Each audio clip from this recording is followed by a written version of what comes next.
Welcome to IVF This, episode 60, Jealousy and Envy. Welcome to IVF This. I'm your host, Emily Ginn. I'm a mother to two beautiful and feral boys. I'm married to my favorite person in the world. I'm a social worker, a life coach, and an IVF warrior. I'm here to teach you how to manage your mind and emotions during your IVF journey, to break free from anxiety and regain control of your life, even in the midst of infertility. I'm going to teach you to say IVF this to how we think about, talk about, and experience infertility. Let's go.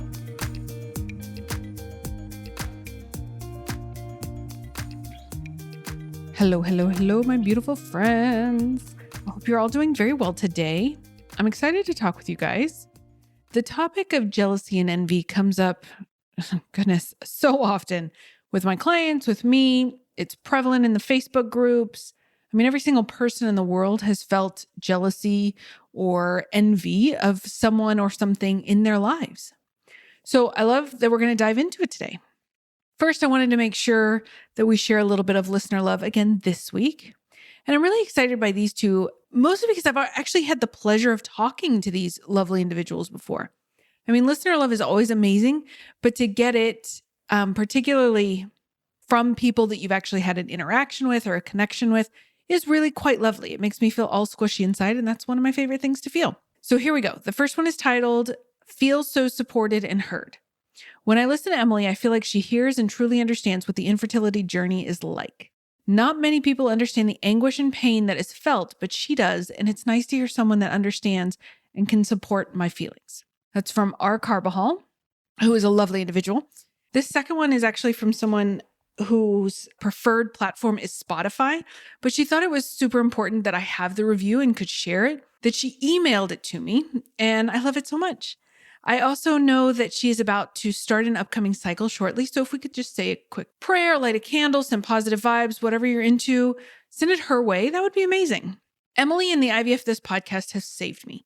I struggled with my first round of IVF and felt alone and afraid in my feelings. Once I began listening, I couldn't stop. I look forward to hearing her advice, wisdom, solutions, and calming voice every Monday. I wish I had started listening sooner. And that is from A. Petite. Oh, I hope I didn't butcher her name. Thank you so much. Both of you, all of you, anyone who's listening, anyone who's ever shared the podcast, thank you guys so much from the bottom of my heart. Now, let's get back to jealousy and envy, because who doesn't love talking about that stuff? I do. So to start with, let's define jealousy and envy, because it's really important to know what we're talking about. Now, I think this is going to surprise most of you, but jealousy is when you fear that someone or something else is going to take away something you already have. I think that's a really interesting way, because most of us associate jealousy with not having the thing, right? To me, jealousy feels like anxiety, right? It's like I have this thing and someone might take it away from me, and now I'm anxious about what the potential threats are. Envy, on the other hand, is when you want something else or something that someone else has. So with jealousy, it's like you have it, but you're worried it might get taken away from you. Envy is like you don't have it, someone else has it, or some people in the general sense have it, and you want it. And to me, I had to really think back at what envy feels like. Because again, I think we conflate the two. I think we mix the two up. And I think envy feels more like sadness. Like envy to me has this sinking feeling where jealousy is anxious and big. Like I have this thing and I don't want it taken away. So I love this distinction because that's not how most of us refer to it at all. I think more often than not, we label envy as jealousy, but it's not jealousy. We're not talking about infertility and IVF and we think about pregnancy announcements and birth announcements. It's not really that we're jealous because it's not like we already have it and we're afraid that it's going to be taken away from us. It's more like we're envious. We envy what someone else has because we long for that thing ourselves. We want it so badly and we don't have it, so we feel sad. And sadness can sometimes morph or change into anger because anger feels more powerful than sadness. But at the heart of it, it's really sadness. It's really envy. And the second thing I want to address is the belief that most of us have about jealousy and envy, and that is that it is bad. Like a lot of negative emotions we experience, some of us make it mean that we're bad people if we experience that emotion. Now, you know that that's not what this podcast is about. You know that's not what I'm about. So let's level set expectations from jump. Jealousy and envy are not bad things. They are emotions. The moment we place a moral judgment on our emotions, our thoughts on anything, the moment we open the door for shame to just waltz in and start shitting on everything. There is no bad emotion. And I know that that flies in the face of how we understand jealousy and envy, particularly from a religious, social, or cultural perspective. I mean, if you have any Judeo-Christian roots, we are taught that coveting is a sin. I get it. I was raised with those beliefs too. I went to Catholic school for 10 years. I was raised in the Catholic Church. But we're going to set aside the more philosophical, spiritual, and religious discussion to talk about it in a bit more practical terms, because I don't believe that adding shame on shame is helpful to anyone. Now, jealousy and envy aren't particularly productive emotions. We can make that assertion right here. They're kind of like overwhelm. You don't really have to do anything with them. You just kind of sit and spin and ruminate and create more jealousy and envy. Now, that might serve you for a moment, but overall, it's not the most helpful or productive emotion you can experience. That is very different from it being bad or wrong. Okay?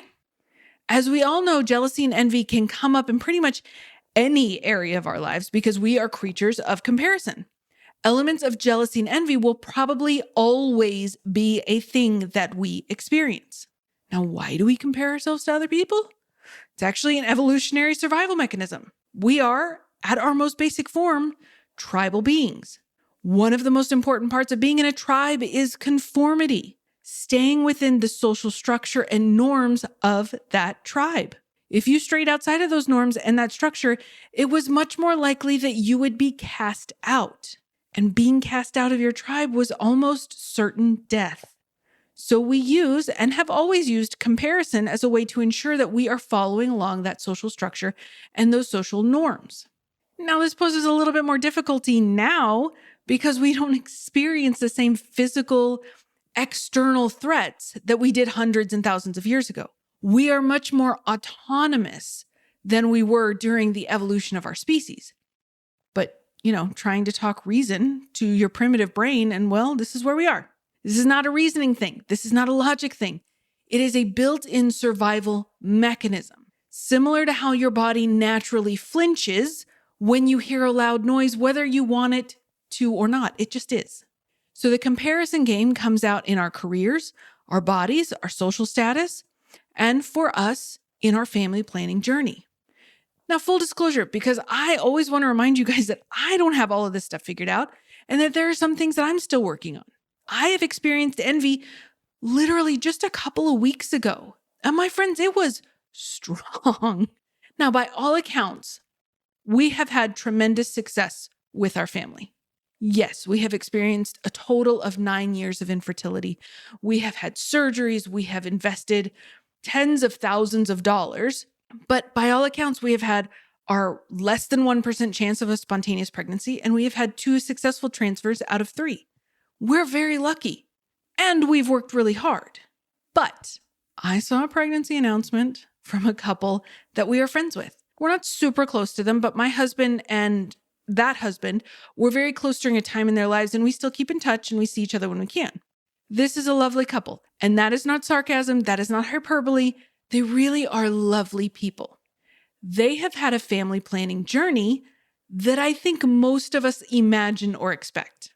It was like Elle Woods. They just woke up and decided to apply to Harvard, right? They decided they would start trying for their first. They went off birth control for a bit, got pregnant, had the baby. Then a year or so went by. We rinsed and repeated the process. Well, the Facebook post announced that they were expecting now their 3rd baby. So the rinse and repeat worked another time. And I felt this very strong twinge. Okay, not a twinge. It was like my insides were twisting, rage-fueled sadness, because it was a sadness, moment of jealousy. Like, I'm pretty sure that I even felt my face get flushed and everything. Now, because I try and work very hard on myself first, because that's what a good coach does. We work on ourselves that we can better understand and help our people. I did what I tell you guys to do, and I sat there and I felt my feelings. Ugh, I know. Now, this was after all manner of drama that my brain was offering. I'm sure I was swearing and throwing all kinds of resistance fits, but eventually I settled in and I let it be okay that I was feeling envy, that I wasn't a terrible person for being envious, that I wasn't an ungrateful person for being envious. Once I was able to let that emotion pass through me, I sat and I really thought about why I was envious. Honestly, we, our family and their family, are on a pretty similar path. We're both expecting our third child. So I told myself there wasn't any reason to feel envy. And then again, I stopped. I reminded myself that there was no need for judgment, because that's what I was starting to do. When we try to tell ourselves and try to require a justification, it just feels terrible. We're just judging ourselves. It's not necessary. I didn't need to do it. You don't need to do it. But what I realized after I sat with a feeling for a bit and I just spent some time journaling was two things. One, when I was in the throes of the feeling, I was doing a lot of rumination about all of the other ways that they were quote unquote ahead of us. In my view, both of them come from a much more affluent background than my husband and I. They have what I perceive to be more money, more status, and a few other things that I was using when I was in this toddler-like foot stomping phase of the emotion. And I remember saying to myself, well, everything is just so easy for them. I did. And I'm pretty sure I did stomp my foot when I said it. The second thing I realized when I told myself everything is so easy for them, that's when it hit me. I wasn't envious of what they had, more of the ease at which appeared that they had acquired it. Now, this is not the universal experience of envy. I'm offering a sneak peek into a really specific example for me. But I think this aspect of ease versus difficulty comes up a lot with infertility. And we can even take a wide angle and zoom out. If you've ever watched someone lose weight, that you wanted to also lose weight and you feel like you're stuck in the day-to-day struggle and the day-to-day grind, and they're just out there living their best life, then it looks easy with what they're doing. Social media and media in general perpetuate this, particularly with weight loss. But there are many ways that this idea of ease permeates our culture. And so because of how our brains work, if something looks easy for someone, or more accurately, appears easier for someone, and we experience the opposite, then we're doing something wrong. This idea that the person has it, quote unquote, better than you, or that they're winning and you're losing, that they're happier because of what they have. So when we're envious, we think that if we had what someone else has, then we would be happier. And it does relate to self-confidence a little bit in the sense that often the reason we want this thing is that we predict that when we have it, we get to feel good enough. So enviousness or envy can be very intense. I don't know that it's maybe as intense as that feeling of needing to be in control, but it can be very, very intense. It can totally relate to self-confidence in a way, and it can be very, very preoccupying for sure. One of the most important things that I learned during my infertility journey was that I didn't end up being any happier on the other side of motherhood, because life is always 50-50. All of the things I thought about myself because of infertility, or what I told myself was because of infertility, that I wasn't good enough, that I wasn't smart enough, that I wasn't worthy, then just morphed into all the ways I thought about myself as a mom. Getting the thing I wanted did not solve all my problems and make me feel inherently worthy and lovable, which, spoiler alert, you are inherently worthy and lovable, but that's for another podcast. Just a quick reminder. But that's the cycle we all get caught in. When I lose weight, when I get this job, when I get this house, when we finish renovating the house, when we get pregnant, when we have this baby, when the baby gets a little bit older. You see, it's never about the thing we think it is. And when you think about it, of course, there are thin, rich, married people with children, without children that are successful people all over the world who are so damn miserable. If you know any of them, you'll know that's true. But our brains tell us that if we just had what they had, we would be happy.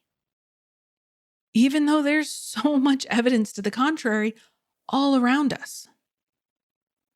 So I was really thinking about how I could try to keep perspective when I'm feeling envious of anyone, a thinner bodied person, a more successful person, a wealthier person, a person with whom getting pregnant seems to only require them to fold underwear once.